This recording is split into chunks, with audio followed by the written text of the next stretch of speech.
MCQs, ठीक है। तो आज हम लोग 20 एमसीक्यूज करने जा रहे हैं क्लास 10 सीबीएसई बोर्ड 2026 के लिए, ठीक है। तो देखो स्टूडेंट्स, क्या है, अगर हम लोग अपने फर्स्ट क्वेश्चन को ध्यान दें तो the product of a rational number and N irrational number is, क्या होता है ये। तो देखो क्या है ना कि एक रैशनल नंबर सपोज 5 है और एक इरेशनल नंबर मान लो √3, ठीक है। अगर इनका प्रोडक्ट हम लोग निकालते हैं तो we will have 5√3 which is an irrational number, ठीक है। तो किसी भी कीमत पे जब हम लोग एक रैशनल और एक इरेशनल का प्रोडक्ट करेंगे ना, तो we will always get irrational number, okay. So that यहाँ पे ऑप्शन नंबर सी जो है एन इरेशनल नंबर ओनली, ये हमारा सही ऑप्शन हो जाएगा, ठीक है। अब अगर हम लोग अपने सेकंड क्वेश्चन की तरफ जाएं, ठीक है, तो देखो क्या है, in the given figure graph of polynomial F x is shown, ठीक है, and the number of zeros of polynomial F x. तो एफ एक्स का हम लोगों को जीरोज निकालना है यहाँ पे, और इसलिए देखेंगे कि हम लोग एक्स एक्सिस जो है, ठीक है, उसको इतने जगह पे कट मिल रहा है, ठीक है। तो एक यहाँ पे और एक यहाँ पे, दो कट यहाँ पे हम लोग साफ साफ देख सकते हैं, इसीलिए इसका आंसर जो होगा एक्स एक्सिस पे वो क्या हो जाएगा 2, ठीक है।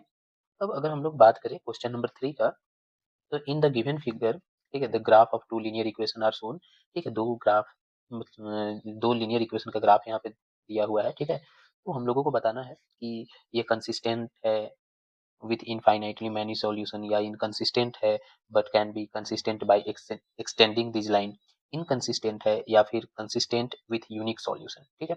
तो देखो अगर इस लाइन को हम लोग एक्सटेंड कर दे आगे, तो ये एक पॉइंट पे आके कट जाएगा, ठीक है, एक पॉइंट पे आके क्या होगा, इंटरसेक्ट हो जाएगा। अब इंटरसेक्ट हो जाएगा यानी कि यूनिक सॉल्यूशन मिलेगा, क्या मिलेगा, यूनिक सॉल्यूशन, ठीक है। अब यूनिक सॉल्यूशन मिल रहा है और एक जगह पे दोनों लाइन एक दूसरे को काट रहा है, तो ये कंसिस्टेंट भी हो जाएगा, ओके।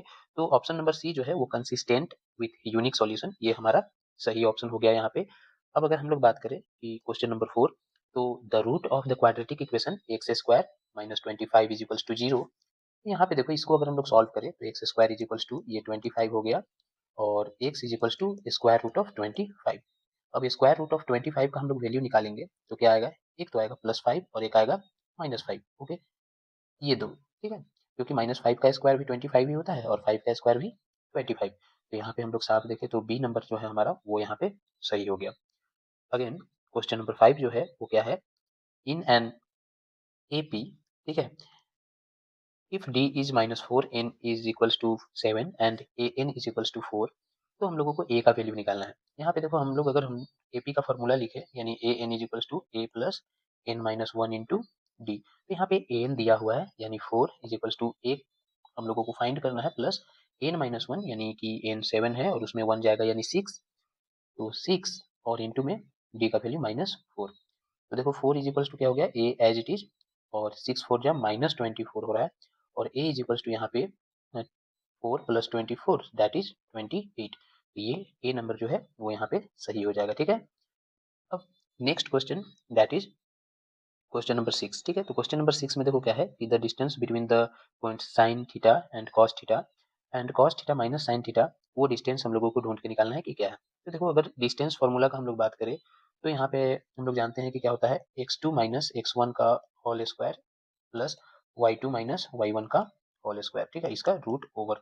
तो देखो x2 अपना यहाँ पे अगर हम लोग बात करें तो वो हो गया cos theta minus sine theta, इसका होल स्क्वायर प्लस y2 यानी minus sine theta minus minus cos theta, इसका होल स्क्वायर और रूट ओवर, ठीक है। तो अब सिंपली देखो क्या है कि cos theta minus sine A minus B का होल स्क्वायर में जा रहा है, तो ए स्क्वायर यानी cos square theta minus 2ab minus 2 cos theta sine theta, A और बी की जगह में साइन और कॉस है, प्लस साइन थीटा यानी sine square theta, b square हो गया। अब अगेन यहाँ पे अगर हम लोग बात करें, प्लस माइनस साइन स्क्वायर जो है वो क्या हो जाएगा, साइन स्क्वायर थीटा, और प्लस 2ab यहाँ पे हो जाएगा 2 कॉस थीटा साइन थीटा। क्यों, क्योंकि माइनस के साथ माइनस साइन भी जा रहा है, ठीक है, साइन थीटा का भी वैल्यू माइनस है इसलिए माइनस माइनस प्लस हो जाएगा, और at the last plus cos square theta, तो इसका स्क्वायर रूट। अब देखो क्या है कि यहाँ पे -2 कॉस साइन ये कैंसिल हो गया और प्लस साइन कॉस ये कैंसिल हो गया, ठीक है। अब अपने पास क्या बचा, square root of 2 cos square theta plus में 2 साइन स्क्वायर थीटा, ठीक है। अब 2 जो है वो कॉमन ले ले हम लोग तो क्या हो जाएगा, ब्रैकेट के अंदर sign square theta plus cos square theta, ठीक है, जिसका वैल्यू 1 हो गया, यानी √2 इंटू 1, ओके, दैट इज √2। तो √2 यूनिट यानी ऑप्शन नंबर ए जो है वो हमारा यहाँ पे क्या हो गया, सही ऑप्शन है, ठीक है। अब अगर हम लोग नेक्स्ट क्वेश्चन का बात करें, दैट इज क्वेश्चन नंबर 7। सो अब क्वेश्चन नंबर 7 का अगर हम लोग बात करें, तो the perpendicular bisector of line segment joining the point A and point B 4 6 cuts the y axis at. अब ये कहाँ पे काटता है वाई एक्सिस को, ये निकालना होगा। तो इसके लिए देखो क्या है ना कि हम लोग मिड पॉइंट निकालेंगे, ठीक है। तो अब मिड पॉइंट निकालने के लिए क्या है कि सबसे पहले देखो सिंपली हम लोगों को x1 plus x2 divided by 2 और y1 plus y2 divided by 2 करके चलना है। यानी अगर हम लोग बात करें मिड पॉइंट का, तो 4 प्लस 1 बाई 2 और क्या हो जाएगा 6 प्लस 5 बाई 2। तो देखो ये 5 बाई 2 हो गया और 11 बाई 2। तो ये मिड पॉइंट हम लोग को तो मिल गया, ठीक है। अब मिड पॉइंट निकालने के बाद ना लाइन का स्लोप हम लोग को निकालना होगा। ए बी लाइन जो है उसका स्लोप निकालेंगे। तो स्लोप निकालने के लिए हम लोग क्या करेंगे, y2 minus y1 divided by x2 minus x1 ये करेंगे, ठीक है। तो y2 अपना क्या है, ठीक है, कि 6 माइनस 5 बाई 4 माइनस 1, यानी ये हो गया 1/3। अब यहाँ पे स्टूडेंट एक बात याद रखना है, ठीक है, कि जो परपेंडिकुलर स्लोप होता है, ठीक है, परपेंडिकुलर स्लोप जो होता है, ठीक है, वो याद रखना that is equals to negative reciprocal होता है, ठीक है। वो क्या होता है, नेगेटिव रेसिप्रोकल, ठीक है। तो इसका नेगेटिव रेसिप्रोकल क्या हो जाएगा, -3, ठीक है। इसका नेगेटिव रेसिप्रोकल क्या हो गया, -3। अब इसके बाद हम लोगों को वाई एक्सिस को कहाँ पे काटता है ये निकालना है ना। तो उसके लिए हम लोग क्या करेंगे ना कि वाई एक्सिस के लिए अगर हम लोग फॉर्मूला बात करें तो वो क्या होता है mx प्लस सी, ठीक है, ओके। तो mx प्लस सी यानी कि y इज इक्वल्स टू क्या आ जाएगा, ये -3 आ गया, -3x, ठीक है, प्लस सी, ओके।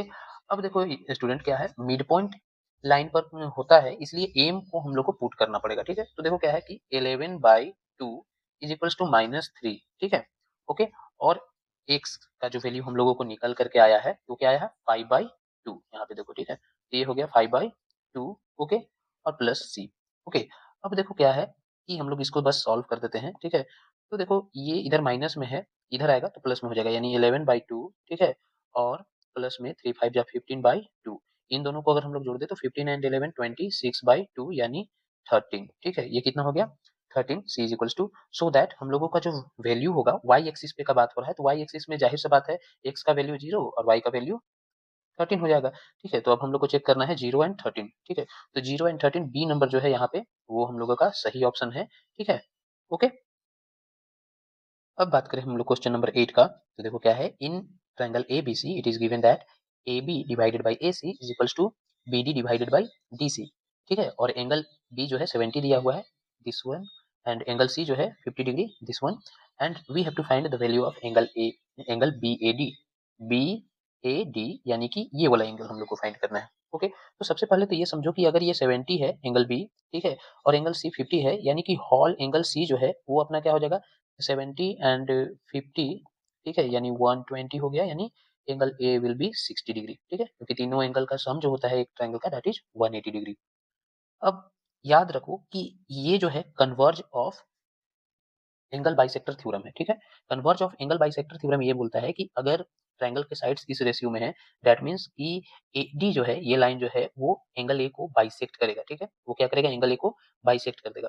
तो ध्यान से देखो कि एंगल ए जो अपना है वो अपना 60 आया और वो बाइसेक्ट हो जाएगा, यानी ये कट जाएगा 2 टाइम्स, सॉरी 30 टाइम्स में 2 से। तो ऑप्शन बी जो है यहाँ पे वो सही हो जा रहा है, ठीक है, ओके। तो अब हम लोगों को क्वेश्चन नंबर 9 की तरफ बढ़ना है, ठीक है, ओके। अब क्वेश्चन नंबर 9 जो है वो क्या कहता है, in the given figure PT is a tangent, PT जो है ये वाला, ठीक है, वो एक टेंजेंट है विथ सेंटर O, यहाँ पे सेंटर O है, and angle TPO, this one, this is 35, okay. And now then measure the angle X, ये एंगल हम लोगों को क्या करना है, ढूंढ के निकालना है स्टूडेंट, ठीक है। तो यहाँ सिंपली हम लोग दो तरह से इसको सॉल्व कर सकते हैं। सबसे पहले किसी भी ट्रायंगल का जो एक्सटीरियर एंगल होता है वो एक्स जो है वो एक एक्सटीरियर एंगल है। तो ये 35, और ये याद रखना कि जो टेंजेंट पे रेडियस होता है वो क्या होता है, परपेंडिकुलर होता है, यानी 90 डिग्री होता है, ठीक है, ओके। तो ये 90 डिग्री हो गया, ठीक है। तो इन दोनों का सम एग्जैक्टली क्या हो जाएगा, 90 एंड 30 125, ठीक है, ओके। तो ये हो गया 125, ऑप्शन नंबर सी ये हमारा सही ऑप्शन हो गया, ठीक है। अब अगर हम लोग बात करें क्वेश्चन नंबर 10 का, अब देखो क्वेश्चन नंबर 10 ये बोलता है कि 10 2 circles of radii 8 centimeter and 10 centimeter intersect each other at the length of common chord that is 12 centimeter। दो सर्कल है कुछ इस तरह का, ठीक है, ओके। एक का रेडियस कुछ और है 10 और एक का है 8 सेंटीमीटर, ठीक है। अब ये एक दूसरे को इस तरह से क्या कर रहे हैं, इंटरसेक्ट कर रहे हैं, ठीक है।